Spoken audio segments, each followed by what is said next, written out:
Okay, so good day my fellow taong bayan mga ka-Seymour. At ngayon po pag-usapan lang natin yung mga pinakabagong development sa mga COA cases po, yung mga notices of disallowance against the Office of the Vice President. Kasi kahapon po, April 20, 2026 ay may nilabas pong bagong notice of disallowance, yung COA for the year 2023 naman against the OVP in relation to confidential funds. So currently, more or less, nasa around 400 million na po yung alleged na nagkaroon ng notice of disallowance sa confidential fund use po ng OVP. So for today po, explain ko sa inyo unang-una kung ano ba talaga yung notice of disallowance, ano ba yung mga legal implications po ng mga COA cases, at kung meron bang criminal liability sa mga ganyang kaso, at kung tama ba na dapat ibalik ng Office of the Vice President yung mga na-disallowed amounts. Okay? And then mag-discuss na lang din po tayo ng mga possible legal remedies dito ng OVP at kung ano yung mga possible next steps po na pwede nilang gawin in relation to these notices of disallowance. Okay, so yan po ang discussion natin for today. Okay, so facts of the case po muna tayo. So ito pong copy nitong notice of disallowance na to is from Philippine Star, yung ginagamit ko for our discussion. Okay? So ang pinakabago nga pong development is in relation na dito sa 2023 budget po ng Office of the Vice President, specifically sa confidential fund use po nila. So ang una pong magandang i-take note natin dito is that this one po ay nasa Office of the Chairperson, Intelligence and Confidential Funds Audit Office pa lang. So when it states here Audit Office, it means hindi pa po yung COA proper talaga yung nag-decide nito. Hindi pa po yung parang Supreme Court unbank. Okay, so audit office pa lang po. Nasa stage pa lang po sila ng audit office. So in simple terms, pwede pa po to i-appeal nila VP Sara nung OVP na personnel na involved sa Commission on Audit proper.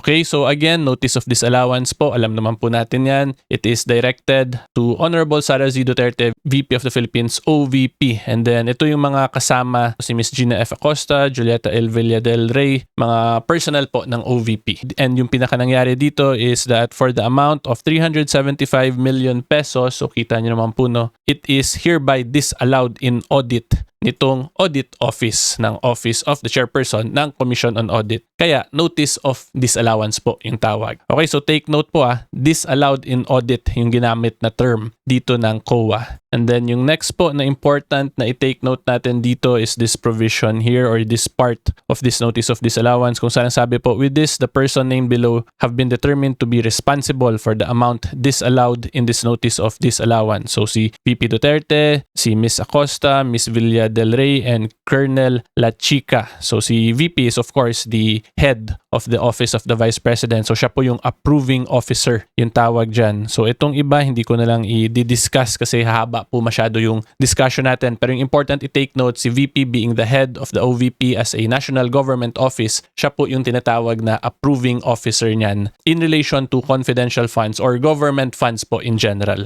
Okay, and then next, ang i-take note po natin is please direct the aforementioned persons responsible liable to settle immediately the said disallowance. So in simple terms, pinapabalik ngayon yung perang na disallow sa government dito sa mga officers na to, kala VP Duterte and company. Pero mamaya ko po explain in detail more yung legal nuances. Ngayon, pinapaalam ko lang po yung facts kung ano na ba talaga yung status. So again, this is for the 2023 na nga po. And yung next naman po na iti-take note natin dito is this one naman yung sa 2022 na confidential fund use ni VP Duterte kung saan yung Commission on Audit proper na yung nag-decide. So ito po yung lumabas dun sa April 14, 2026 Committee on Justice Impeachment hearing. Yung parang may big revelation po na nangyari dun. Diba? So this one is for 73 million yung dinisallow nila in relation to confidential funds. So ito, na-desisyonan na ng COA proper. Although COA proper na po yung nag-decide, meron pa naman pong next remedy dyan si VP Sara. Pero mamaya na po nga natin i-discuss yun. More on sa facts lang po muna tayo ngayon. So in summary po, yung pinaka-facts natin, may dalawang notices of disallowance na for the years 22 and 2023 involving confidential funds. And yung amount more or less po is around nasa 400 million based on this 73 at yung isa na nasa 300 plus. Okay, so yan po ang pinaka-facts ng case natin. At ngayon po, i-discuss ko naman sa inyo kung ano ba talaga yung spirit and essence ng mga COA notice of disallowance cases. Quick break lang mga Kasimor, gusto ko lang po magpasalamat because we have recently crossed 400,000 subscribers sa YouTube. So maraming salamat po sa mga nakasubscribe na. Thank you in advance sa mga magsasubscribe pa lang. At sa mga nanonood po ngayon, hopefully you can consider liking and subscribing this video. So tandaan po ninyo, pag sa YouTube kayo mag-subscribe, 100% free ang YouTube subscription. Okay, ngayon po, tuloy tayo sa discussion. So kung titingnan po ninyo itong mga notices of disallowance, ang sinasabi lang po talaga palagi ng COA dyan is amount disallowed. Palagi pong ganyan yan. So dito nakita nyo audit disallowance not appealed, and then dito the amount disallowed, and so on and so forth. Okay? And the reason po kaya yan ganyan yung sinasabi ng COA is because yung mga notices of disallowance po, hindi po yan siya criminal case talaga. That is a administrative case in nature kung saan ang purpose ay i-determine lang po kung nasunod ba yung auditing requirements sa pag-disburse ng public funds. Para din po yan sa private companies kung saan may auditing standards na sinusunod pag-audit ng books po ng isang kumpanya. So again, the main purpose po of an notice of disallowance is purely administrative in nature to determine whether or not nasunod ba yung auditing practices or requirements in relation to mga ganitong funds. So in this case, confidential funds po yung pinaka-issue. Okay? So again, please take note, wala pa pong criminal liability to. Kaya nga yung requirement lang talaga or yung magiging liability ng officers dito, basta sa COA case pa lang po, ay yung restitution lang or pinapabalik yung pera. So yan po ang pinaka-spirit and essence of COA cases. So we should not mix and match yung mga criminal terms from this. Kasi kung ako po tatanungin ninyo, that is being intellectually dishonest. Kasi now, you are giving a conclusion in relation to a criminal aspect, eh hindi naman to criminal case in the first place, diba? And of course, in the eyes of an ordinary person, purkit makitang may disallowance, ang dating agad niyan, criminal agad yun. Pero hindi nga po ganun yun kasi ang nangyari lang po dito, hindi lang nasunod yung auditing practices. And later po, explain ko sa inyo via decided cases para mas maintindihan nyo pa talaga kung ano ba yung point yung mga auditing practice or auditing standards. Bakit hindi siya criminal kahit hindi yun siya nasunod. Okay, so ngayon po i-discuss naman natin yung mga possible pwede pang gawin nila VP Sara in relation to these notices of disallowance. So for this one po, yung 2023 Notice of Disallowance ay nasa audit office pa nga lang po to. So kung makita ninyo actually dito sa dulo ang sinabi, audit disallowance not appealed within 6 months or 180 days from receipt hereof shall become final and executory as prescribed under so on and so forth. So in other words, pwede pa to i-appeal ngayon ng respondent, yung OVP, sa Commission on Audit proper. And then yung next po na take note natin dito, hindi po kasi porket lumabas yung decision ay ibig sabihin final and executory na yun siya. Diba? So therefore, since meron pa pong period to appeal si VP Sara or yung OVP in relation to this 2023 confidential fund, hindi pa po sila as of date required na mag-restitution na kasi yun nga po, meron pa silang period to file their appeal. Okay? So yan lang din ang gusto ko din i-emphasize kasi the way it is being discussed ngayon ay parang na fully resolved na talaga yung case pero hindi po yun ganun, di ba? We have to take it on a stage by stage basis. So currently, tapos lang na sa audit office. So for the 2023, ang next remedy niyan ay iakyat na dun sa Commission on Audit proper. And then next po, for this one naman yung sa 2022, since Commission on Audit proper na yung nag-decide nito, which is yung equivalent nga ng Supreme Court en banc sa Committee on Audit level, ang next remedy naman ito ni VP Sara or ng OVP is to appeal naman to the Supreme Court. Okay, so this is similar lang din dun sa 2023 in the sense na hindi pa talaga to final and executory. Meaning, wala pang full determination of the issue kung whether or not nasunod ba yung auditing requirements ng Commission on Audit in relation to this confidential fund issue. So again, I am just fully explaining to you, to all of you po, yung stage by stage basis para hindi po kayo maguluhan kasi baka ma-confuse po kayo at may mga nakikita kayong post nagsasabi na dapat ibalik na daw yung pera, obligation na daw ibalik yung pera. Currently, hindi pa nga po kasi hindi pa final and executory yung decision. The only time po na magiging mandatory ang mga court orders as to the liabilities or penalties ay pag naging final and executory na siya. Therefore, unless and until ma-reach yung stage na yon at may period pa po to file a motion for reconsideration or appeal, hindi pa po tapos ang laban in simple terms. Okay, so yan po ang mga possible next steps na pwedeng gawin ng OVP in relation to these notices of disallowance. So ngayon po, mag-discuss naman tayo ng mga Supreme Court cases in relation to mga possible defenses po sa mga ganitong kaso. Kasi very interesting din talaga yung mga COA cases if you ask me kasi it appears na criminal in nature siya pero yun nga po, administrative administrative in nature lang siya, audit lang yung tinitingnan. And kinlarify talaga yan ng Supreme Court na hindi pang penalize yung COA cases. Okay, so anyway po, ipakita ko sa inyo yung cases para mas maintindihan nyo talaga. So ito po yung una kong ipakita sa inyong case. GR number 258510, Biong versus Commission on Audit, May 28, 2024. So a very recent case lang po to. So dito po in-explain ng Supreme Court kung ano ba yung nature talaga ng liabilities and penalties ng mga COA Notice of Disallowance cases. So yung ipapakita ko po sa inyo is yung nasa final notes. Kung makita po nyo, ang sabi ng Supreme Court dito, the COA should be reminded that the conduct of an audit is not an exercise of the government's administrative supervision over public officers. More, the liability of erring public officers in a disallowance case should partake of the nature of an obligation for restitution, not a fine or a penalty. Stated differently, absent any monetary loss, damage, or injury on the part of the government, the imposition of a fine or a penalty on the ground of misfeasance, nonfeasance, or malfeasance of a public officer is outside the scope of the COA's audit powers. Upon discovery of a violation of a law or regulation during an audit, the COA's authority is limited to initiation of the appropriate administrative, civil, and or criminal action. The COA cannot expand its audit power so as to include the imposition of administrative penalties on erring public officers. Kita po ninyo, limited lang po ang COA dito sa obligation of restitution, and even yung restitution po na yon, it is not considered nga as a fine or penalty, at hindi rin pwede maglagay ng penalties for misfeasance, nonfeasance, or malfeasance of a public officer, diba? It is outside the scope of the COA's audit powers. So yun nga po, ang pwede nila i-impose against a public officer na nagkaroon ng disallowance is restitution, and then pwede rin po sila mag-initiate ng appropriate administrative, civil, and or criminal action, diba? Mag-initiate po dun sa proper case. Pero yung criminal case po yun, hindi po nila pwede isama dun sa notice of disallowance case, okay? Kasi magkaiba nga po yun. In simple terms po, ang pinaka-purpose ng COA is the safeguard nga, diba, ng public funds in relation to their audit function, yung pag-review kung paano po ginamit yung pera ng taong bayan. Tapos kung may makita po silang mukhang may criminal act na tong ginagawa, ang gagawin nila is to initiate dapat the proper criminal case, or they can refer to the ombudsman. Parang ombudsman po yung mag-process ngayon. Pero yun nga po, hindi nila pwede isama yung mga criminal liabilities na yan in a COA case. Therefore, yung pinaka-point ko talaga dito, hindi po automatic na may criminal liability porket may notice of disallowance. So again, I would just like to emphasize that kasi I'm sure kahit kayo po, mga ordinary members of the taong bayan, madami kayong nakikitang mga posts or article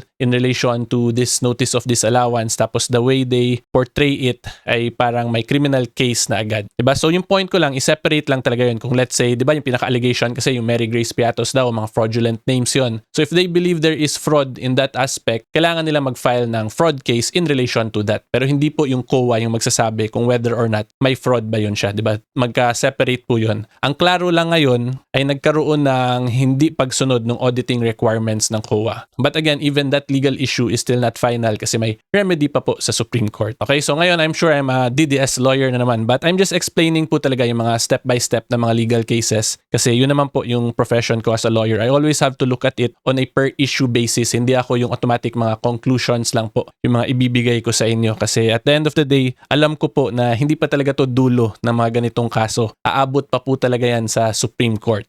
Okay? So ngayon po, i-discuss naman po natin yung kaso which discusses yung tungkol sa mga defenses against restitution.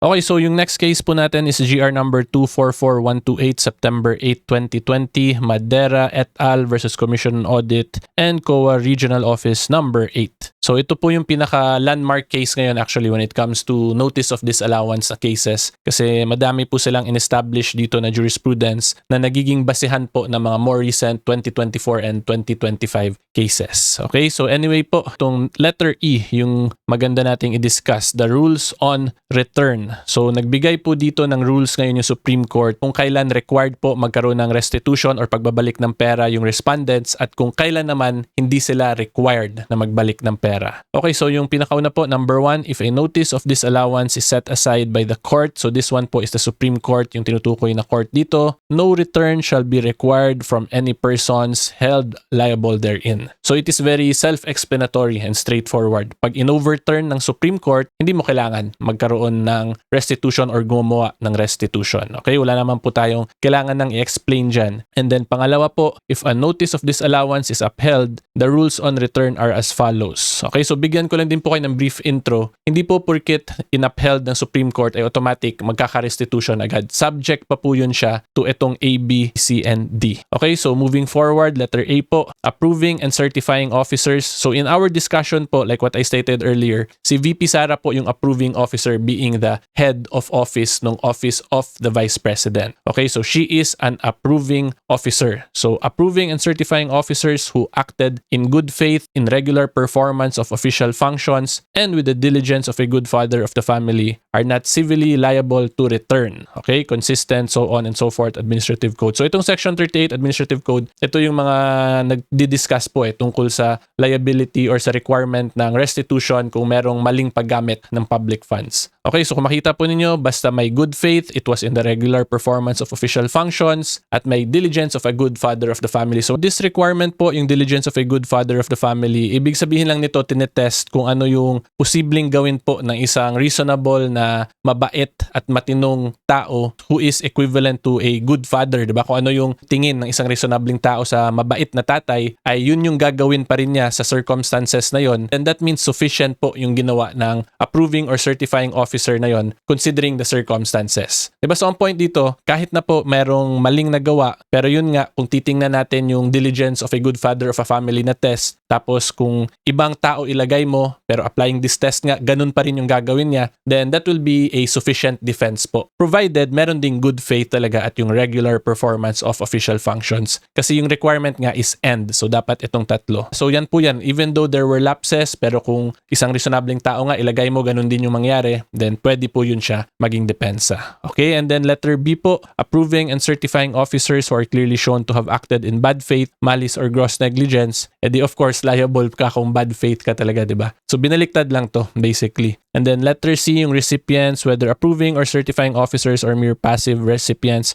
are liable to return the disallowed amounts respectively received by them unless they are able to show that the amounts they received were genuinely given in consideration of services rendered. So ang point lang nito, even if there were procedural lapses, pero kung nagamit naman sa actual purpose yung funds na dinisburse, pwede yun siya maging defense na hindi magkaroon ng liability of restitution. Pero hindi na po ito nag-apply kay VP Sara kasi dito lang po siya sa approving officer. Pero diniscuss ko lang din po para mas magets nyo talaga. And then letter D, the court may likewise excuse the return of recipients based on undue prejudice, social justice, considerations, and other bona fide exceptions as it may determine on a case-to-case basis. So kung makita nyo overall, tinitingnan din po ng korte yung test of justice and equity, diba? Considering the circumstances. Kasi baka let's say nagkaroon ng emergency or in this case may confidential nga na argument. So hindi na nila nasunod yung proper auditing practices because maybe it is unreasonable considering the circumstances. So yan yung mga possible arguments yan. Kasi kung makita po ninyo, other bona fide exceptions, diba? As it may determine. Depende po yan sa court at kung paano ma-explain and defend ng respondents. So kung tingin ng court ngayon, pag nag-explain yung respondent na mukhang reasonable naman yung argument mo, mukhang honest ka naman despite your non-compliance with the procedural audit requirements, pwede pa rin yun siya maging defense para hindi ka magkaroon ng liability of restitution. Okay, so yung maganda dito, diniscuss din of course kung paano in-apply in this case yung mga rules na to. So i-discuss din po natin to.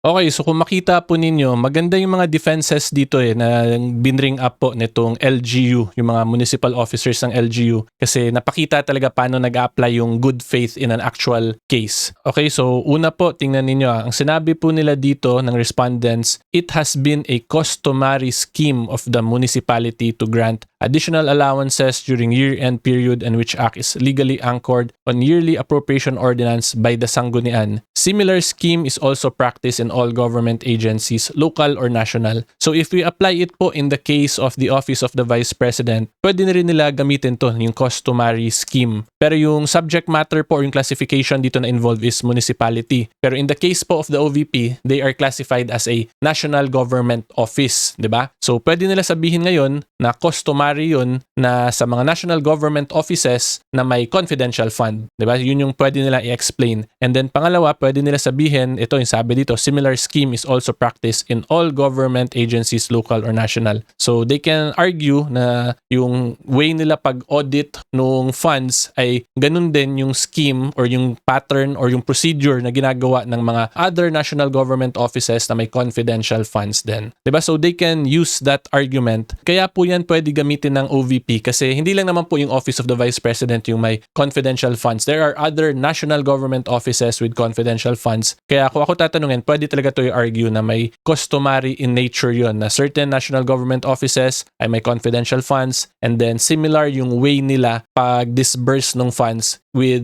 the other national government offices na may confidential funds din. And then pangalawa, ang sabi po nila dito, on such previous disbursements of the municipality, there were no disallowances issued by the COA or DBM. So kung hindi to first time na may confidential fund po yung OVP, pwede nila yun i-compare sa mga previous years or even in previous administrations kung ganun ba yung pag-liquidate din or auditing standard na ginawa nila ngayon. Kung mapakita nilang same yun, so ang question dyan ngayon, bakit hindi na disallow yung previous year at yung current year lang despite the similarity in the actions nila from the previous Office of the Vice President, from the previous administrations po of the OVP. Diba? So again, dito, previous disbursement na argument po yung ginamit ng municipality. Kasi yun nga po, ginagawa naman daw nila yun previously pero bakit daw dati hindi naman nagkakaroon ng notice of disallowance. Okay? And then yung next po nilang argument is yung June 26, 2014 when the notice of disallowance herein were issued, tumigil na po yung municipality sa paggawa ng ganong practice. So, di ba, alam naman po natin ngayon, yung OVP, wala na rin silang confidential funds. So, kung ako tatanungin, this is actually very similar po sa situation ng OVP. Naging iba lang yung classification ngayon ng respondent kasi dito municipality, pero yung OVP, National Government Office. So, I think we will have a new jurisprudence sooner or later in relation naman to national government offices sa confidential funds issues. So abangan din po natin yun because that will be a good legal precedent po for us practitioners, for law students, and for political observance. Okay? And yung question dyan ngayon, kasi tandaan po nyo, defenses pa lang to nung mga respondent. Hindi naman po ibig sabihin yan pag defense ginagrant eh. So tingnan natin ano yung naging response ng Supreme Court dito. So ito na po ang sabi ng Supreme Court. Applying the foregoing, the court accepts the arguments raised by the petitioners as badges of good faith. So yan po ang nangyari. Ginrant to ng Supreme Court. I'm not stating igagrant din to assuming ito yung magiging argument nila OVP kasi at the end of the day, iba rin yung circumstances kasi this is confidential funds kasi yung ginamit nila eh. Ito more on general funds lang to ng municipality in relation to mga benefits. So magandang legal issue din po yung kala OVP kasi makikita na talaga natin yung limits nung being confidential in nature ng confidential funds. Kung whether or not pwede ba talaga silipin yung mga resibo at malaman yung real names ng mga assets in confidential funds cases.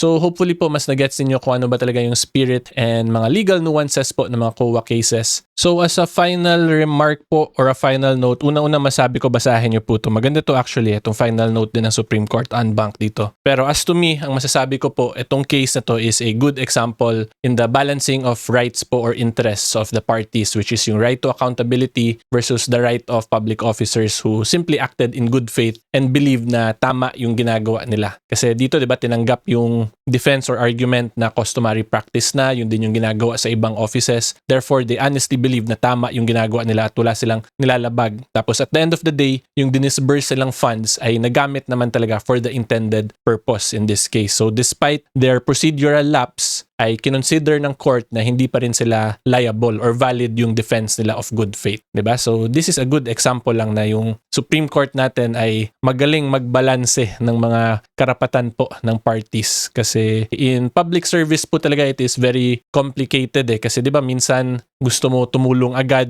pero ang daming mga paliko-liko, ang daming bureaucracy, ang daming red tape. Tapos sa tagal or sa dami ng procedure, minsan hindi na nasosolve yung problem hanggang magkakaroon na naman ng bagong problem. But of course, yung kailangan din talaga i-balance din dito ay hindi yun maging excuse na lang para magkaroon ng abuses din po sa public funds natin. So yun lang talaga, balancing of rights po talaga is very key in the justice or the judicial system natin. So yan lang po ang masabi ko as to this legal issue. Hopefully klaro po yan. If you like more legal videos and current events, subscribe lang po kayo sa channel ko. And until next time, see you all po. Bye-bye!